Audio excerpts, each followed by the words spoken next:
urhulumente akhutshwe lo sifake urhulumente azawujonga lweni obugebengu sikubo.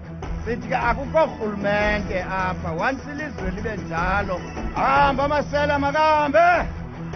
Kuyawufuneka urhulumente. Kwaziphala phambili ngokuhlanje umongameli we-UDM uNjengele Bantu wolomisa ugxeka Bakhala ulwaphulo-mthetho olugabadeleyo kweli. Zulumnyama ngoba kusenje ngicela ukuthi lezi indaba singayikhulumi kuze kuphele ukuzila.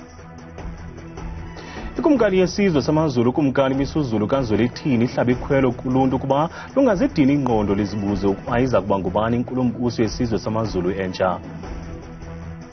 Challenge from Frosler. Ribeiro, little chip. Shalolile, 2-1. Simply done. Kwezemidlalo, iphumile iKaizer Chiefs kwindebe MTN 8 emva kokuqethwa iMamelodi Sundowns ngamanqaku amabini kwelinye ngalemva kwemini.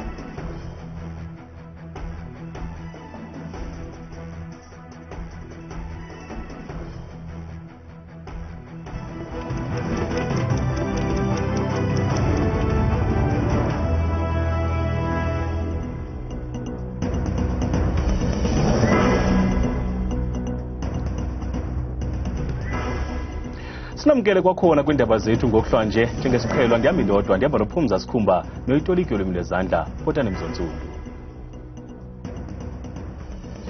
Umongameli we-UDM uNjengele Bantu wolomisa uthi urhulumente okhokhelwa i-ANC makakhutshwe ngevoti kuba usilela ukuqubisana nolwaphulo-mthetho olugabadeleyo kweli. Okawolomisa ubesenza intetho kumsitho wokuqaphela iminyaka engama-26 lombutho wasekwayo. Ngamakhulu abalandeli be-UDM bebuthelene kwibala lezemidlalo ledyunivesithi Walter Sisulu eMpuma Koloni eMthatha. Aqalise kwangentseni amalungiselelo etshayelelo ukuqaliswa kweimbizo nalapho i-UDM ifinca 26 yasekwayo. Yehlile inkxaso ye-United Democratic Movement kunyulo lukazwelonke ngo-2019 abathoceba bombutho yinto embi kakhulu kwibhunga kuba zishokoxekile iivoti zeliqela kwibhunga. Iidolophu zethu zimdaka zine-potholes ezilingana neebhafu. Then uba ngaba uzaba nedolophu ezimdaka ngolo hlobo kungaqokolelwa nkunkuma, kungalungiswa ndlela, kungalungiswa nto, irobots inye edukyu irobot, but iyakwazi irobot yasedukyu ucima for 2 weeks ingalungiswa.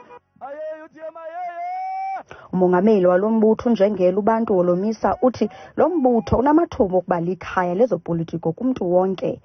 Watshosoleka ngelithi unyulo lukazwelonke lwamaphondo iyakubalelwa nathuba lifanelekileyo lokushenxisa abaqoqedisi bombuso abasilelayo kananjalo ukulwa ngempumelelo ulwaphulo-mthetho olugabadeleyo kweli lizwe. Sithi apha kuyawufuneka urhulumente akhutshwe lo sifake urhulumente azawujonga lweni obugebengu sikubo. Ngaphambili apha bendike ndalawula izibeke ngenkani ke phofu bafana bakuthi niyakhumbula. Kodwa abantu bebelala evule ifestile emzini akhe. Ibingekho into yoba umuntu abelwe impahla yakhe okanye imfuyo yakhe. Ibingekho into yoba uhambe kungenwe nje esirhoxweni kudutyulwe kwamntu okhoyo okanye abantu bezonwabele. Sithi ke akukho rhulumente apha, once ilizwe libe njalo ufuneka simkhombe phi egeyithini. Simkhomba phi? Hamba amasela makahambe.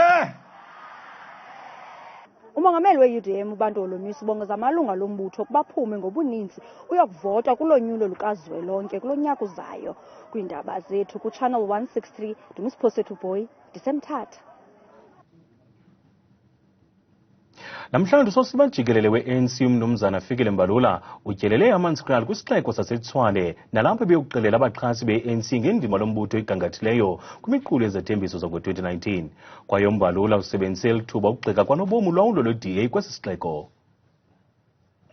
Umbalula uthe baneminyaka 8 esi sixeko soxuthwa kubo ngumbutho i-DA kodwa de kube namhla oku akukho nto lombutho uyenzileyo ibonakalayo. We've got 8 years since we lost this city to the DA. And they don't want us to say that. They've been in charge, they are still in charge even today. They are governing this city. As they govern these cities, for you, the people of Tshwane, to judge for yourself. What has the DA government done for you? Uhambise wathi imisebenzi eyayenziwe ngwayisakuba ngusodolophu wesisixeko umphathiswa uRhosiyentsho Ramokgopa iphelele emoyeni wezithukuthuku zenja ngenxa ye-DA. All the things that Sputla was pursuing, they've gone, they've disappeared. Uthi iingxaki ezifana nomba we-NSFAS zifuna ukulungiswa ngokukhawuleza kuba zibangela i-ANC ingafumani inkxaso kubafundi kwanomba wamagingxigingxi abekho eposini ekuhanjisweni kwemali yesibonelelo sikarhulumente. This NSFAS that is a beneficiary has been corrupted and defrauded. Comrade Blade must fix that. Now I'm told by SASCO and the Youth League, we are losing campuses. We are losing campuses to another organization I don't want to mention. Umbalulu kwathe i-Democratic Alliance njengombutho olawula esisixeko kuza kufuneka ithabathe uxanduva ngemeko yaseTshwane, kungenjalo abahlali mababuyele kwi-ANC ngoba yona iza kuqinisekisa ukuhanjiswa kwenkonzo eluntwini. Ikumkani yesizwe samazulu ukumkani imisizulu kaZwelithini uhlamba ikhwelo kuluntu kuba lungazidini inqondo lizibuza ukuba iza kuba ngubani kusini na inkulumbuso yesizwe samazulu entsha emva kokukhothama konkosi uMangosuthu Buthelezi kutshanje. Ukuthethe oku kumbhiyozo ukuqaphela igalelo lalowo wayesakuba inkosi yesizwe samazulu mandulo uShaka kwaDukuza eThekwini.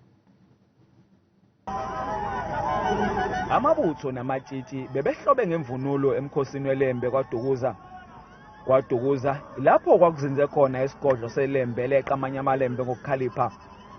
Ngalolu suku amaZulu ayabuthana ukukhumbuzana ngobuhlakali benkosi uShaka ukubumba isizwe samazulu. Sizobonga sizocelebrate lolu suku lokuthi wasebenza ingonyama yakwaDukuza ukuba yakhe lomkhosi yakhe lesizwe sihlangane sibe isizwe sodwa. Umkhosi weLembe ubugujwa ngosuku okukholwa ukuthi kwakhothama ngalo iLembe ngomhla ka-24 kuSeptemba. Uhulumeni uthi lo mkhosi kumele uqhakambise umlando ngoZulu. Kuyasijabulisa kakhulu ke lokho bayede ukuthi uma sesiqala sibona abantu base South Africa noma abantu abantsundu ikakhulukazi sebeyaqala bayabona namhlanje ukubaluleka kokuthi thina njengabantu abantsundu asibhale ihistory yethu ngoba akekho umuntu ozobhala ihistory yabanye abantu ebese yisho ngendlela okuyiyona yona. Umkhosi wakulonyaka uqondane nosuku lokuzalwa kwengonyama oMesuzulu. Ingonyama iphinde yanqenqa ubumbano esizweni sayo. Ngiyazi ukuthi abaningi bayayibuza bayayiphendula ukuthi ingonyama undunankulu imenze njani ngoba uyadingakala undunankulu ukuthi abe khona. Zulu omnyama ngoba kusenje ngicela ukuthi lezi indaba singayikhulumi kuze kuphele ukuzila. Ibe isisonga umkhosi ngokugida namabutho. Eindabeni zethu kumzansi wethu Channel 163 ngubongani igema kwaDukuza kwaZulu-Natal. Ikumkani yamaXhosa uvula ikhaya sigcawu ihlaba ikhwelo kulizwe ngobubanzi ngelithi umntwana kaqeqeshwa ngabazali bakhe nje kuphela koko wonke ummi welu noxanduva lokukhulisa umntwana wengingqi yakhe. Ikumkani wathethela amazwi kumsitho wenkciyo nebubanjulwe komkhulu eNqadu kuGatyane eMpuma Koloni ngabantwana bangamantombazana nabantwana bangamakhwenkwe bezimaselo msitho.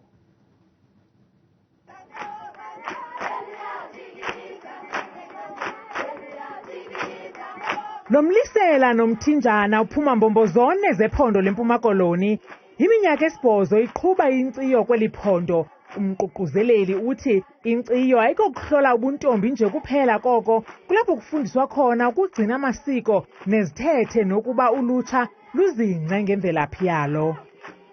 Ukuthanda kwethu inkcubeko ayonto ethetha ukubana si old fashioned. Masiqalise siwahloniphe amasiko nezithethe zakowethu njengokubana abantu besazi into yobana islogan sethu senkciyo yeSNK sithi qhakaza nolali. Kanti igqiyazana eliyintombi nto elinkaba yalo ikwabhaca ithi inkciyo ibalulekile kuba ikwenza uhlale uzibumbile futhi unelunda ngobuntombi bakho. iintombi zangoku zilalezweni umnandi, ndifuna ukufana nabo, ndifuna ukubuyisa amasiko akudala ukuba intombi yaziqoqe zigcine until ide ingene emtshatweni. Bakhona nabafana abaselula abazingomba isifuba ngokuba yinxalenye yeli siko. Inkciyo ndiye ndaqonda ukuba iyafundisa ngebanzi ngemvelaphi yethu kunye iyafundisa nendlela yokuziphatha eluntwini nasebantwini. Ikumkani yamaXhosa ke ithi khona ukuze ziphele iingxaki ezombethe abantu abatsha kweli lizwe kufuneka ibe luxanduva lommi wonke weli ukunqwanqwada umntwana xa esenza into ephuma ecaleni nokuba awungomzali womntwana. Umntana uqeqeshwa sisizwe nothi ngabazali bakhe abamzala kuphela. Uthi naxa umbona phaa ukwazi umntana umxelela into yoba le nto uyenzayo irongo, azazi into yoba xa ebona umntu omdala makoyike ahloniphe. Kulindeleke ukuba lo msitho usingathwe minyaka le.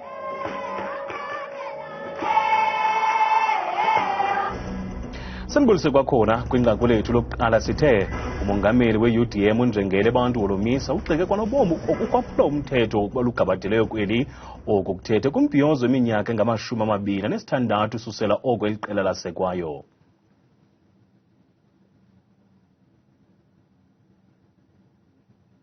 Kanti abantu baphefumlile ngeli nqaku kwiqonga lethu leWhatsApp.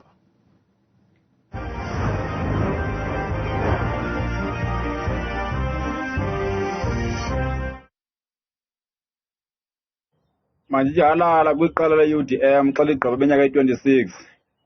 Yanga lingakhula liye phambile lenze umehluko ebantwini ngoba into esiyifunayo thina le mibutho sifuna ukubona umehluko oluzana ukuthi singabahlali. Wolomisa ungumntu apha othanda inyani uba iphume ngobunjalo bayo, akafihli makhuba kulinywa, uba imhlophe kuye, uba imnyama ikhupha ngobunjalo bayo. Siyambulela ke umntu onjalo kwezopolitiko. Noma ke ibuyikhohlakaleke kwabanye UDM akunani, siyayibongela kakhulu. Yazi ukuthi ngcono bekuthiwa le migubho le yamaqembu ezepolitiki amnyaka yonke, ngcono bekuthiwa ke iyalikhulisa iqembu, kodwa manje ayiwenza umehluko eqenjini. Kulungileke asibabongeleke nabo njengabanye. Hayi ndicinga uba i-UDM sasazi noko kuba seliyabonakala baseyiphelelwe ngoku, mababuyele nje kwi-ANC ukwenzela baba bandise.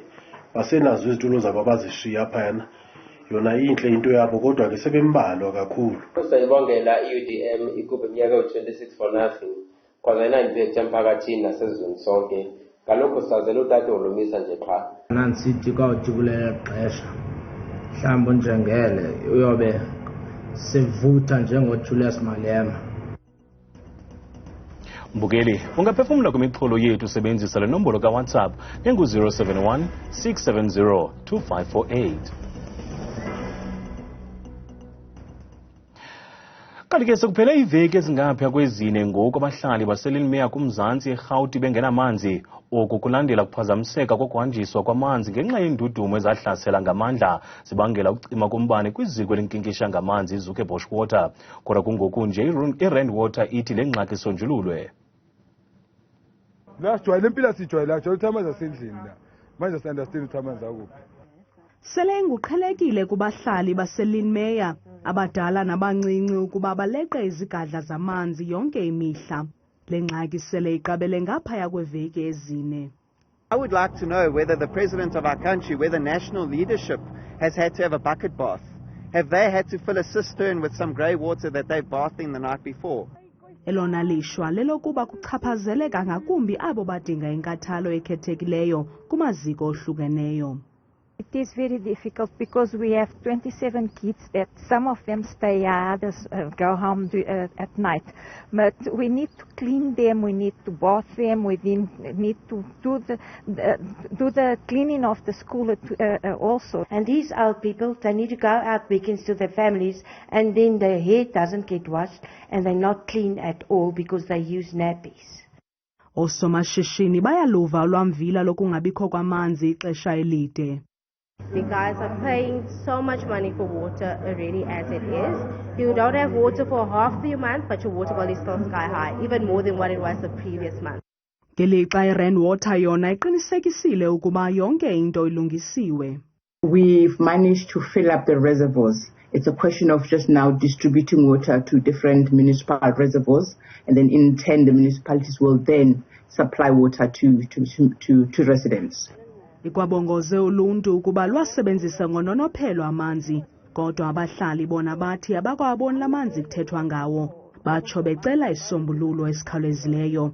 Ndinguzola Sholwana weendaba zethu kuChannel 163 oziphathelwa iNewsroom Africa eRhawutini. Imamelodi Sundowns idlulele kumagqibela kankqoyi yendebe i-MTN 8 emva kokubetha i-Kaizer Chiefs ngamanqaku amabini elinye namhlanje, ze ngaloo ndlela yaphumelela yomibini imilenze ngamanqaku amathathu kwamabini. Ibe nguwafa-wafa kulo mdlalo nanjengoko omabini la maqela ebeqeleshe ukuzibekela indawo kumagqibela kankqoyi ale ndebe i-MTN 8. I-Brazilians ziwuqale kakuhle lo mdlalo ngenqaku likaPeter Shalulile kungekapheli nomzuzu omnye uqalile umdlalo emva kwempazamo eyenziwe ngunozinti weChiefs.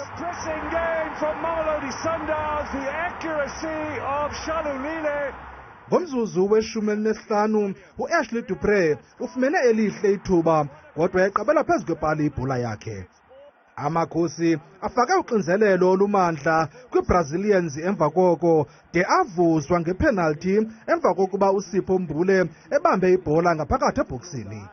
UDupré uthabathe uxanduva wayikhaba ngokwakhe lo penalty. uRonwen Williams bamthuma eNiniva waya etalashishi yalinqaku elinye macala.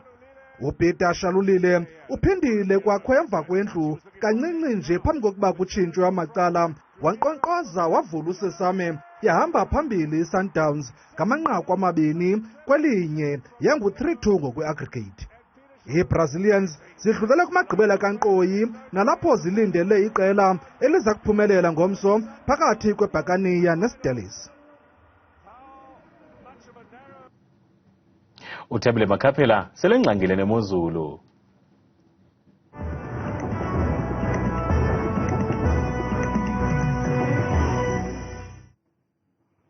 Bandibuyele Jwarha apha edeskeni yakho yendaba ndikubulise ke mzontsindo wam apha ekhaya ndikwamkele kaloku kule yam idesika yemozulu mna ke igama lam kaloku ndikuthabile uMaqhudeni uMamvelase kwakho Makhaphela bethu masijongeni kaloku nantsi imozulu.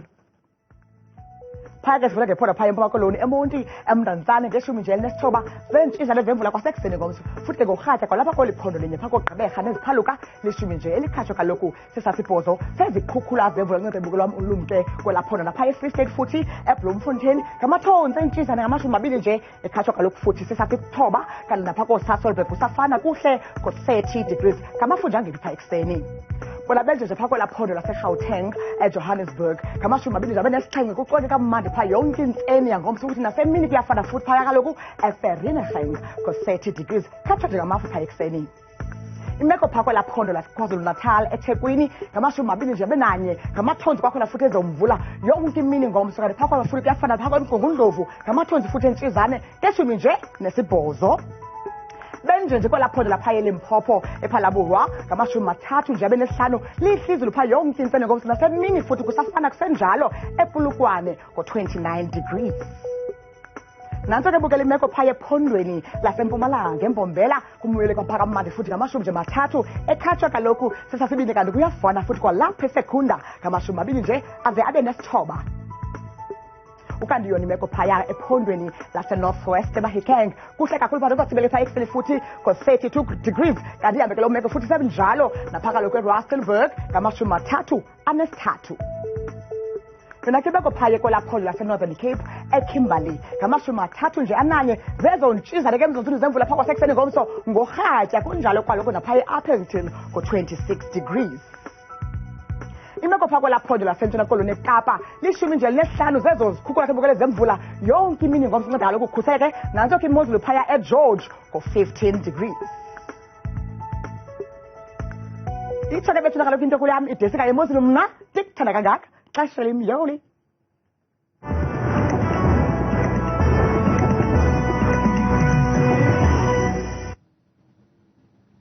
Kanti ke imbukeli besikulungiselele udlonondlebe kwakunye noyolulo kaQoshe nobezasiphathela umdlalo wamabhokobhoko aqubisana kwakunye ne-Ireland kodwa ke ngenxa yobuxhakaxhaka kasikhe sikwazi into kokuba sibe kanti siyamfumana.